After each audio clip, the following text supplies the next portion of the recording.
পূর্ণাঙ্গ সহি রোজা হওয়ার জন্য 6টা শর্ত, 6টা শর্ত যার মধ্যে পাওয়া যাবে তার রোজাটা পরিপূর্ণভাবে সহি হবে।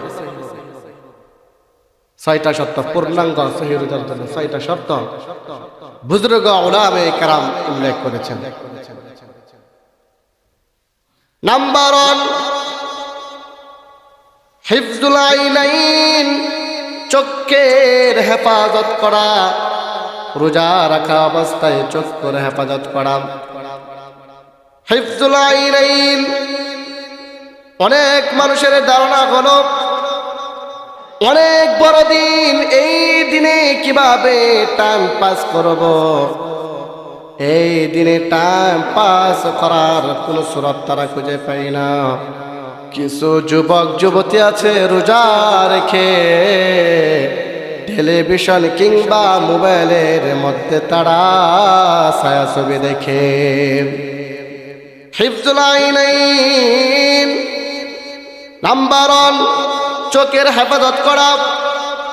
রোজা থাকা অবস্থায় এদিক সেদিক তাকানো যাবে না, নাজায়েজ কোনো কিছু দেখা যাবে না। মোবাইলের মধ্যে ছায়াছবি অথবা নগ্ন কোনো কিছু দেখা যাবে না। এভাবে টাইম পাস না করা। রোজা থাকা অবস্থায় চক্ষুটাকে নত করে দেওয়া। আপনি আমি যদি চক্ষুটাকে নত করতে পারি, বড় ধরনের গুনাহ থেকে আপনি আমি বাঁচতে পারবো। এই চক্ষু হলো সকল গুনাহ করার জন্য প্রথম মাধ্যম। এই জন্য আপনারা পত্র পত্রিকায় দেখবেন বর্তমান যে প্রযুক্তি, ফেসবুক ইউটিউবের মধ্যে দেখবেন যেই পুরুষ অন্ধ, যেই মেয়ে কিংবা যেই মহিলা অন্ধ, সেই মহিলা জিনার সাথে জড়িত এমন কেউ নজির দেখাতে পারবে না। অথবা কানা ব্যক্তি, কানা মেয়ে দুইজনে বাড়ি থেকে বেগে চলে গিয়েছে, এমন নজির নাই। কেননা তার চক্ষু নাই, চক্ষু দিয়ে ভালো মন্দ যাচাই করার মতো তার ক্ষমতা নাই। এই জন্য চক্ষুটাকে হেফাজত করা রোজা থাকা অবস্থায়। পূর্ণাঙ্গ সহি রোজা হওয়ার জন্য প্রথম শর্ত হলো চক্ষুটাকে হেফাজত করা। এই চক্ষু হেফাজত সমস্ত গুনার মাধ্যম হচ্ছে, প্রথম মাধ্যম, আউয়ালান মাধ্যম হচ্ছে চোখ। কোন ছেলের কাছে যদি কোনো মেয়ে ভালো লাগে, সর্বপ্রথম তার নজরটা যাবে তার চেহারার দিকে। এই জন্যই তো রাত পোহালে বিশ্ব ভালোবাসা শুরু হয়ে যাবে। খুঁজে দেখবেন একজন কানাও বিশ্ব ভালোবাসা দিবসের সাথে সম্পৃক্ত না। ভালো মানুষগুলা, স্মার্ট চেহারা, সুন্দর সুঠাম দেহের অধিকারী, তারাই এই সমস্ত পরকীয়ার মধ্যে জড়িত। এই জন্য হিফজুল আইনাইন, রোজা পূর্ণাঙ্গ সহি হওয়ার জন্য প্রথম শর্ত হলো চোখের হেফাজত করা। চক্ষু দিয়ে মাহরাম নারীগুলো না দেখা, চক্ষু দিয়ে মোবাইলের মধ্যে নগ্ন ছবি না দেখা রোজা থাকা অবস্থায়। রোজা রেখে চক্ষু দিয়ে মোবাইলের মধ্যে উলঙ্গ ছবি না দেখা, পর্নোগ্রাফি না দেখা, মুভি না দেখা, রোজা রাইখা এই সমস্ত কাজ করা যাবে না। 2 নাম্বার হলো বুজুর্গানে দিন উল্লেখ করেছেন পূর্ণাঙ্গ সহি রোজা হওয়ার জন্য 6টা শর্ত। 2 নাম্বার হলো হিফজুল লিসান, জবানের হেফাজত করা। রোজা থাকা অবস্থায় জবানের হেফাজত করা। কিছু মানুষ আজারা পয়সা থাকে, রোজা তো রয়েছে কিন্তু সে গীবত ছাড়তে পারতেছে না, রোজা রেখে মিথ্যা কথা বলা ছাড়তে পারতেছে না। জবানের হেফাজত করে। হিফজুল আইনাইন, হিফজুল লিসান, 2 নাম্বার হলো জবানের হেফাজত করা। গীবত করা যাবে না, মিথ্যা কথা বলা যাবে না। গীবত না করা। গীবতের কথা আমার আল্লাহ কোরআনের মধ্যে উল্লেখ করেছেন, মরা ভাইয়ের গোশতের সাথে তুলনা করেছেন গীবত। হাদিসের মধ্যে এসেছে আল গীবাতু আশাদ্দু মিনাজ জিনা, গীবত হইল জিনার চেয়েও ভয়ঙ্কর। ওই ভাই কি করলো, ওই বোন কি করলো, আপনি আমি জবান দিয়ে তার ব্যাপারে গীবত করলাম, এগুলি করার দরকার নাই। সুফিয়ান সাউরি বড় একজন আলেমের নাম, বুজুর্গের নাম। সুফিয়ান সাউরির অভ্যাস ছিল, তিনি তার গোলামের মাধ্যমে মানুষের কাছে হাদিয়া উপঢৌকন পাঠাতো। একদিনের ঘটনা, গোলাম বলতেছে, হুজুর আপনি প্রতিদিন ওই ব্যক্তির কাছে হাদিয়া পাঠান, অথচ এই ব্যক্তি আপনার বিরুদ্ধে সমালোচনা গীবত করে। তখন সুফিয়ান সাউরি বলেছিল, ও আমার খাদেম, তুমি হাদিয়া নিয়ে যাও, সে আমার বিষয়ে গীবত করো, তাতে আমার কোনো আসে যায় না। তুমি জেনে রাখো যে সে যে আমার ব্যাপারে গীবত করতেছে, আমি যত গুনাহ করি সমুদয় গুনাহ তার আমল নামায় চলে যায়, এবং সে যত নেক কাজ করে গীবতের কারণে তার নেক আমলগুলো আমার আমল নামায় চলে আসে। এই জন্য গীবত না করা। গীবত মজাই লাগে। জিনার চেয়ে ভয়ঙ্কর গীবত, নবীজি বলেছেন জিনা করার চেয়ে ভয়ঙ্কর গীবত। গীবত করা যাবে না। আল গীবাতু আশাদ্দু মিনাজ জিনা, গীবত জিনার চেয়ে ভয়ঙ্কর। এই জন্য রোজা রেখে গীবত করা যাবে না। নবীজি সাল্লাল্লাহু আলাইহি ওয়াসাল্লামের সময়ে দুইজন মহিলা রোজা রেখেছে, গীবত করার কি পরিণতি হবে? দুইজন মহিলা রোজা রেখেছে, কিছু সময় পার হতে না হতে দুইজন মহিলা উপর হয়ে জমিনে পড়ে গেছে, একেবারে মরণাপন্ন হয়ে দাঁড়ালো। সাহাবে কেরাম দুইজন মহিলা সম্পর্কে রাসূলের কাছে দুইজন মহিলার ব্যাপারটা জানা দিল। আল্লাহর নবীজি দুইজন মহিলার কথা শুনে একটা পেয়ালা দিয়ে পাঠানোর সাথে বলে দিল, দুইজন মহিলাকে বলবা এই পেয়ালার মধ্যে বমি করার জন্য। যখন দুইজন মহিলা বমি করল, বমি করার সাথে সাথে একজনের বমি হইল গোশতের টুকরা, আরেকজন মহিলার বমি হইল একেবারে তাজা রক্ত। নবীজি সাল্লাল্লাহু আলাইহি ওয়াসাল্লাম বলেছেন, এই দুইজন মহিলা রোজা রাখেছে বটে, কিন্তু রোজা থাকা অবস্থাও তারা গীবত ছাড়ে নাই, মিথ্যা কথা বলা ছাড়ে নাই। এই জন্য দুইজন মহিলা, একজন গোশতের টুকরা বমি করেছে, আর একজন মহিলা একেবারে তাজা রক্ত বমি করেছে। এই জন্য গীবত করা যাবে না, রোজা থাকা গীবত করা যাবে না। তো 2 নাম্বার শর্ত হলো, যে কথা বলতেছিলাম ইয়া আইয়ুহাল্লাযীনা আমানু কুতিবা আলাইকুমুস সিয়াম كتب عليكم الصيام كما كتب على الذين من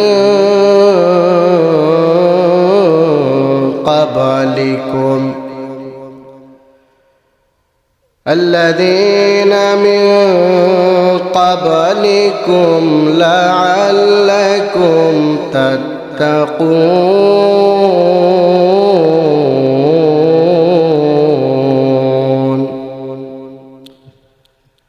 صدق الله مولانا العظيم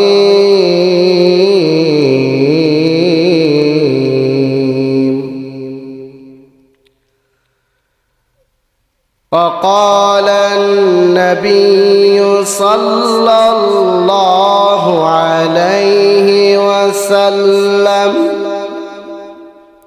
الصيام جنة ما لم يخرقها أو كما قال النبي صلى الله عليه وسلم اللهم صل على سيدنا محمد كما صليت وسلمت وباركت وتباركت ورحمت وتراحمت على إبراهيم.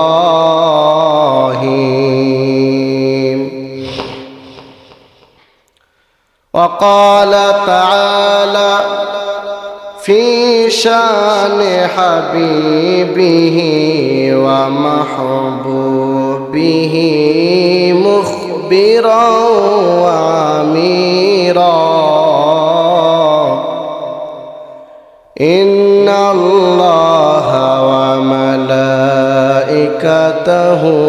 يصلون على النبي يا أيها الذين آمنوا صلوا عليه وسلموا تسليما.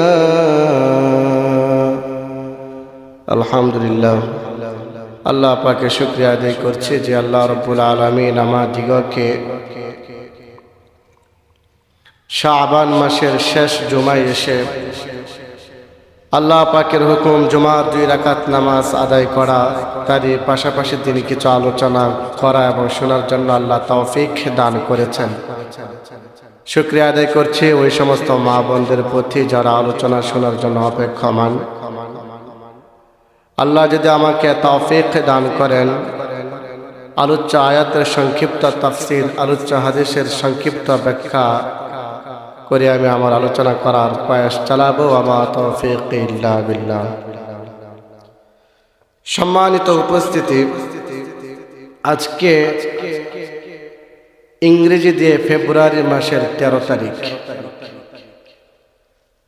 কালকে শুরু হবে 14 ফেব্রুয়ারি। 14 ফেব্রুয়ারির মধ্যে এমন একটা বিষয় আছে যে বিষয় সম্পর্কে আম জনতা, সাধারণ মানুষ তারা ওয়াকিফ হাল নয়, তারা সেই বিষয় সম্পর্কে কিছুই জানে না। শিক্ষিত সমাজ যারা আছে, শহর অঞ্চলে যারা থাকে, বিশেষ করে স্টুডেন্ট ছাত্র ছাত্রীরা এই বিষয় সম্পর্কে ভালো ধারণা রাখে। আগামীকাল 14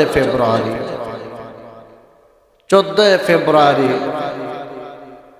এই দিনকে কেন্দ্র করে আমাদের দেশের মধ্যে পালন করা হয় 14 ফেব্রুয়ারি বিশ্ব ভালোবাসা দিবস।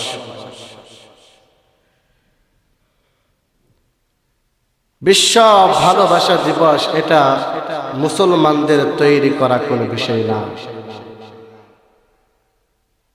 এটা ইহুদিদের কাছ থেকে আসছে। কিভাবে আসলো? সংক্ষিপ্ত আকারে টাচ দিয়ে আমি আমার আলোচ্য বিষয়ের দিকে চলে যাব। রোম সম্রাট ছিল ক্লোডিয়াস। সে ক্লোডিয়াস দেশের নিয়ম করেছিল, সে একজন ছিল যুদ্ধবাজ, যুদ্ধ করত। সে যুদ্ধ করত। সে তার দেশের মধ্যে পরোয়ানা জারি করেছিল, আমার দেশের যত পুরুষ আছে তারা কেউ বিবাহ করতে পারবে না। যদি কেউ বিবাহ করতে না পারে, আর যদি সবাই বিবাহ করতে পারে, বিবাহ করে নেয়, তাহলে তারা বিবি নিয়ে ব্যস্ত থাকবে, যুদ্ধ করার প্রতি তাদের কোনো আগ্রহ জন্মাবে না, আগ্রহ জাগবে না। সেই জন্য সে নিয়ম করেছিল, আমার দেশের কোনো পুরুষ প্রাপ্তবয়স্ক ছেলে বিবাহ করতে পারবে না। এটার বিরোধিতা করেছিল ভ্যালেন্টাইন্স ডে, ভ্যালেন্টাইন্স সে বিরোধিতা করেছিল। কিন্তু ক্লোডিয়াস ক্ষমতার অপব্যবহার করে সে যখন এই সমস্ত বিধান জারি করেছিল, ক্লোডিয়াস যে সমস্ত বিধিবিধান জারি করেছে, রোম দেশের মধ্যে তারা যুবকরা বিবাহ করতে পারবে না, আমরা তার এই বিধিবিধান মেনে নিব না। অতএব ক্লোডিয়াসের এই কথা উপেক্ষা করে সেই কথার বিদ্রোহ ঘোষণা করলো, যিনি ঘোষণা করেছিল তার নাম ছিল ভ্যালেন্টাইন্স। যখন ভ্যালেন্টাইন্স এই দিনের তার কথা বিদ্রোহ করেছিল, তার কথা মানে নাই, তখন ভ্যালেন্টাইন্সকে ধরে যেদিন ফাঁসি দিয়েছিল ক্লোডিয়াস, দিনটা ছিল 14 ফেব্রুয়ারি। যখন এই 14 ফেব্রুয়ারির দিন তাকে ফাঁসি দিয়েছিল, ভ্যালেন্টাইন্সের যে ভক্তবৃন্দ ছিল তারা তাকে প্রতি বৎসরে এই দিনে স্মরণ করে, তাকে মহাব্বত করে। সেখান থেকে এসছে বিশ্ব ভালোবাসা দিবস। আজকে সেই ব্যক্তি ছিল ইহুদি। আমাদের মুসলমানের সরল মনের মুসলমানের বাচ্চারা সেই দিনে তারা লক্ষ লক্ষ টাকা খরচ করছে। বিশ্ববিদ্যালয়ের মধ্যে তারা এই সমস্ত কাজ করে, কলেজ ভার্সিটিতে এই সমস্ত কাজ নিয়ে অনেকে ব্যস্ত আছে। এটা ইহুদিদের কাছ থেকে আসছে। এই জন্য আমরা বিশ্ব ভালোবাসা দিবস পালন করব না। সামনে আবার আসতেছে 21শে ফেব্রুয়ারি, বিশ্ব ভালোবাসা দিবস আমরা পালন করব না। তো যে আলোচনাটা করব, এই সপ্তাহ সামনে শুক্রবারে ইনশাআল্লাহ আমরা সবাই মুসলমান রোজা থাকব। আল্লাহ তাআলা আমাদের উপর রোজা ফরজ করেছেন। এই রোজা নফসের সাথে সাধনা করা, আত্মার সাথে সাধনা করা। অনেক মানুষ রোজা রাখে না, যারা রোজা রাখে তারা আল্লাহ পাকের ফরজ বিধান পালন করছে, নফসের সাথে সাধনা করছে। দিনের বেলা অনেকে খেয়ে ফেলে, কিন্তু আল্লাহ পাকের পেয়ারা বান্দা, আল্লাহ পাকের পেয়ারা বান্দি তারা কোনো কিছু খায় না, আল্লাহ পাকের হুকুম মানে। এই রোজা শুধু আমাদের উপর ফরজ করে নাই আল্লাহ,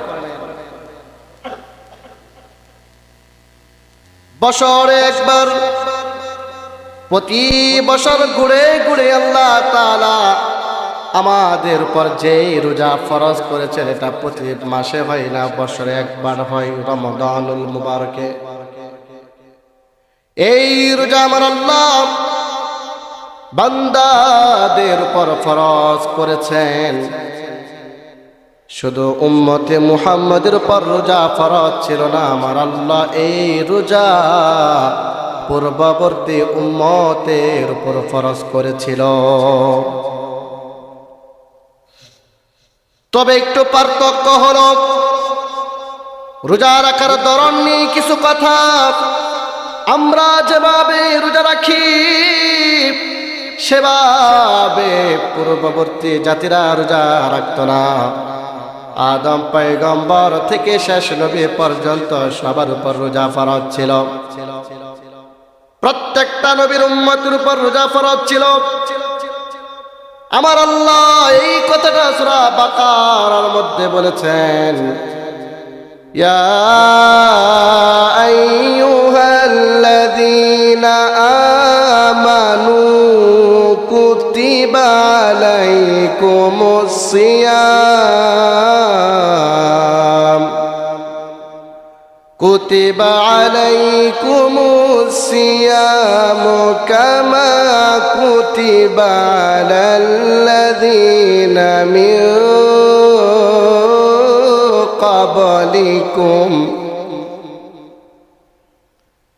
الذين من قبلكم لعلكم تتقون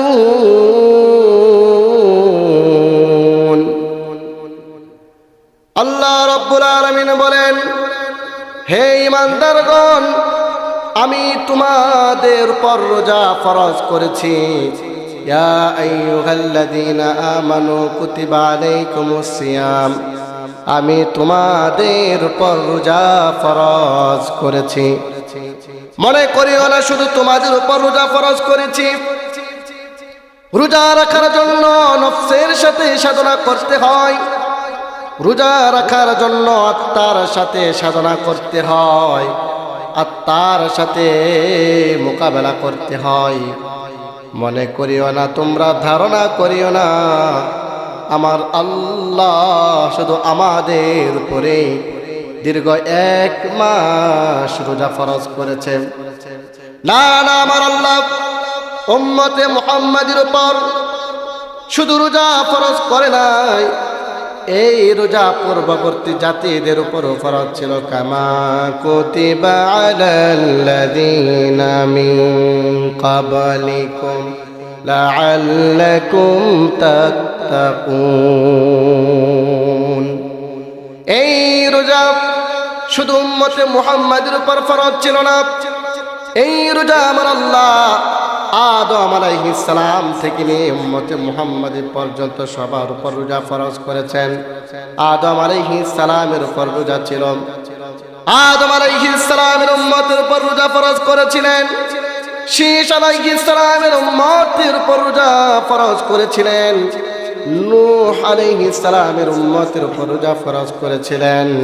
প্রত্যেকটা নবীর উপর যিনি রোজা ফরজ করেছেন তিনি কে? আল্লাহ তাআলা প্রত্যেকটা উম্মতের উপর রোজা ফরজ করেছেন, শুধু আমাদের উপর না। রাখার ধরন ভিন্ন হতে পারে। নফসের সাথে মুজাহাদা করা, নফসের সাথে লড়াই করা।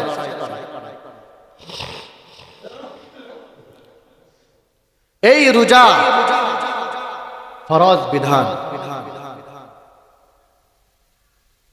এই রোজা রাখার জন্য যারা একেবারে অসুস্থ হয়, যারা সফরে থাকে, তাদের ক্ষেত্রে আল্লাহ বলেছেন তারা রোজা রাখবে না। সফরে হালতে তারা রোজা রাখবে না। বেশি অসুস্থ হয়ে গেলে ডাক্তারের ট্রিটমেন্ট অনুযায়ী ডাক্তার বলেছে আপনি রোজা রাখলে আপনার শরীরের সমস্যা হবে, এই অবস্থায় রোজা রাখা দরকার নেই। আমার আল্লাহ এই কথাটা কোরআনের মধ্যে বলেছেন, পর্যায়ক্রমে ইনশাআল্লাহ বলা হবে। তো আল্লাহ তাআলা এই রোজা শুধু উম্মতে মুহাম্মাদের উপর ফরজ করে নাই, প্রত্যেকটা নবীদের উপর রোজা ফরজ করেছেন। এই রোজা গুনাহ থেকে বিরত রাখে, রোজা গুনাহ থেকে মানুষদেরকে বিরত রাখে। বুজুর্গানে দিন বলেছেন পূর্ণাঙ্গ সহি রোজা হওয়ার জন্য 6টা শর্ত, 6টা শর্ত যার মধ্যে পাওয়া যাবে তার রোজাটা পরিপূর্ণভাবে সহি হবে।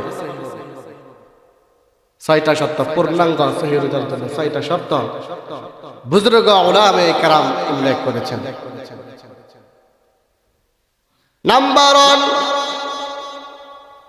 হিফজুল আইনাইন, চোখের হেফাজত করা। রোজা রাখা অবস্থায় চোখের হেফাজত করা। হিফজুল আইনাইন, অনেক মানুষের ধারণা হলো অনেক বড় দিন, এই দিনে কিভাবে টাইম পাস করব। এই দিনে টাইম পাস করার কোন সুরত তারা খুঁজে পাই না। কিছু যুবক যুবতী আছে রোজা রেখে টেলিভিশন কিংবা মোবাইলের মধ্যে তারা ছায়াছবি দেখে। হিফজুল আইনাইন নাম্বার 1, চোখের হেফাজত করা। রোজা থাকা অবস্থায় এদিক সেদিক তাকানো যাবে না, নাজায়েজ কোনো কিছু দেখা যাবে না। মোবাইলের মধ্যে ছায়াছবি অথবা নগ্ন কোনো কিছু দেখা যাবে না। এভাবে টাইম পাস না করা, রোজা থাকা অবস্থায় চক্ষুটাকে নত করে দেওয়া। আপনি আমি যদি চক্ষুটাকে নত করতে পারি, বড় ধরনের গুনাহ থেকে আপনি আমি বাঁচতে পারবো। এই চক্ষু হলো সকল গুনাহ করার জন্য প্রথম মাধ্যম। এই জন্য আপনারা পত্র পত্রিকায় দেখবেন, বর্তমান যে প্রযুক্তি ফেসবুক ইউটিউবের মধ্যে দেখবেন, যেই পুরুষ অন্ধ, যেই মেয়ে কিংবা যেই মহিলা অন্ধ, সেই মহিলা জিনার সাথে জড়িত এমন কেউ নজির দেখাতে পারবে না। অথবা কানা ব্যক্তি, কানা মেয়ে দুইজনে বাড়ি থেকে বেগে চলে গিয়েছে, এমন নজির নাই। কেননা তার চক্ষু নাই, চক্ষু দিয়ে ভালো মন্দ যাচাই করার মতো তার ক্ষমতা নাই। এই জন্য চক্ষুটাকে হেফাজত করা রোজা থাকা অবস্থায়। পূর্ণাঙ্গ সহি রোজা হওয়ার জন্য প্রথম শর্ত হলো চক্ষুটাকে হেফাজত করা। এই চক্ষু হেফাজত সমস্ত গুনার মাধ্যম হচ্ছে, প্রথম মাধ্যম, আউয়ালান মাধ্যম হচ্ছে চোখ। কোন ছেলের কাছে যদি কোনো মেয়ে ভালো লাগে, সর্বপ্রথম তার নজরটা যাবে তার চেহারার দিকে। এই জন্যই তো রাত পোহালে বিশ্ব ভালোবাসা শুরু হয়ে যাবে। খুঁজে দেখবেন একজন কানাও বিশ্ব ভালোবাসা দিবসের সাথে সম্পৃক্ত না। ভালো মানুষগুলা স্মার্ট চেহারা, সুন্দর সুঠাম দেহের অধিকারী, তারাই এই সমস্ত পরকীয়ার মধ্যে জড়িত। এই জন্য হিফজুল আইনাইন, রোজা পূর্ণাঙ্গ সহি হওয়ার জন্য প্রথম শর্ত হলো চক্ষের হেফাজত করা। চক্ষু দিয়ে মাহারাম নারীগুলো না দেখা, চক্ষু দিয়ে মোবাইলের মধ্যে নগ্ন ছবি না দেখা রোজা থাকা অবস্থায়। রোজা রেখে চক্ষু দিয়ে মোবাইলের মধ্যে উলঙ্গ ছবি না দেখা, পর্নোগ্রাফি না দেখা, মুভি না দেখা, রোজা রাইখা এই সমস্ত কাজ করা যাবে না। 2 নাম্বার হলো, বুজুর্গানে দিন উল্লেখ করেছেন, পূর্ণাঙ্গ সহি রোজা হওয়ার জন্য 6টা শর্ত। 2 নাম্বার হলো হিফজুল লিসান, জবানের হেফাজত করা। রোজা থাকা অবস্থায় জবানের হেফাজত করা। কিছু মানুষ আজারা বসে থাকে, রোজা তো রয়েছে কিন্তু সে গীবত ছাড়তে পারতেছে না, রোজা রেখে মিথ্যা কথা বলা ছাড়তে পারতেছে না। জবানের হেফাজত করে। হিফজুল আইনাইন, হিফজুল লিসান, 2 নাম্বার হলো জবানের হেফাজত করা। গীবত করা যাবে না, মিথ্যা কথা বলা যাবে না, গীবত না করা। গীবতের কথা আমার আল্লাহ কোরআনের মধ্যে উল্লেখ করেছেন, মরা ভাইয়ের গোশতের সাথে তুলনা করেছেন গীবত। হাদিসের মধ্যে এসেছে, আল গীবাতু আশাদ্দু মিনাজ জিনা, গীবত হইল জিনার চেয়েও ভয়ঙ্কর। ওই ভাই কি করলো, ওই বোন কি করলো, আপনি আমি জবান দিয়ে তার ব্যাপারে গীবত করলাম, এগুলি করার দরকার নাই। সুফিয়ান সাউরি বড় একজন আলেমের নাম, বুজুর্গের নাম। সুফিয়ান সাউরির অভ্যাস ছিল, তিনি তার গোলামের মাধ্যমে মানুষের কাছে হাদিয়া উপঢৌকন পাঠাতো। একদিনের ঘটনা, গোলাম বলতেছে, হুজুর আপনি প্রতিদিন ওই ব্যক্তির কাছে হাদিয়া পাঠান, অথচ এই ব্যক্তি আপনার বিরুদ্ধে সমালোচনা গীবত করে। তখন সুফিয়ান সাউরি বলেছিল, ও আমার খাদেম, তুমি হাদিয়া নিয়ে যাও, সে আমার বিষয়ে গীবত করো, তাতে আমার কোনো আসে যায় না। তুমি জেনে রাখো যে যে সে যে আমার ব্যাপারে গীবত করতেছে, আমি যত গুনাহ করি সমুদয় গুনাহ তার আমল নামায় চলে যায়, এবং সে যত নেক কাজ করে গীবতের কারণে তার নেক আমলগুলো আমার আমল নামায় চলে আসে। এই জন্য গীবত না করা। গীবত মজাই লাগে। জিনার চেয়ে ভয়ঙ্কর গীবত, নবীজি বলেছেন জিনা করার চেয়ে ভয়ঙ্কর গীবত। গীবত করা যাবে না। আল গীবাতু আশাদ্দু মিনাজ জিনা। গীবত জিনার চেয়ে ভয়ঙ্কর। এই জন্য রোজা রেখে গীবত করা যাবে নিষেধ। নবীজি সাল্লাল্লাহু আলাইহি ওয়াসাল্লামের সময়ে দুইজন মহিলা রোজা রেখেছে, গীবত করার কি পরিণতি হবে? দুইজন মহিলা রোজা রেখেছে, কিছু সময় পার হতে না হতে দুইজন মহিলা উপর হয়ে জমিনে পড়ে গেছে, একেবারে মরণাপন্ন হয়ে দাঁড়ালো। সাহাবে কেরাম দুইজন মহিলা সম্পর্কে রাসূলের কাছে দুইজন মহিলার ব্যাপারটা জানা দিল। আল্লাহর নবীজি দুইজন মহিলার কথা শুনে একটা পেয়ালা দিয়ে পাঠাইলো। পাঠানোর সাথে বলে দিল, দুইজন মহিলাকে বলবা এই পেয়ালার মধ্যে বমি করার জন্য। যখন দুইজন মহিলা বমি করল, বমি করার সাথে সাথে একজনের বমি হইল গোশতের টুকরা, আরেকজন মহিলার বমি হইল একেবারে তাজা রক্ত। নবীজি সাল্লাল্লাহু আলাইহি ওয়াসাল্লাম বলেছেন, এই দুইজন মহিলা রোজা রাখেছে বটে, কিন্তু রোজা থাকা অবস্থাও তারা গীবত ছাড়ে নাই, মিথ্যা কথা বলা ছাড়ে নাই। এই জন্য দুইজন মহিলা, একজন গোশতের টুকরা বমি করেছে, আর একজন মহিলা একেবারে তাজা রক্ত বমি করেছে। এই জন্য গীবত করা যাবে না। রোজা থাকা গীবত করা যাবে না। তো 2 নাম্বার শর্ত হলো, যে কথা বলতেছিলাম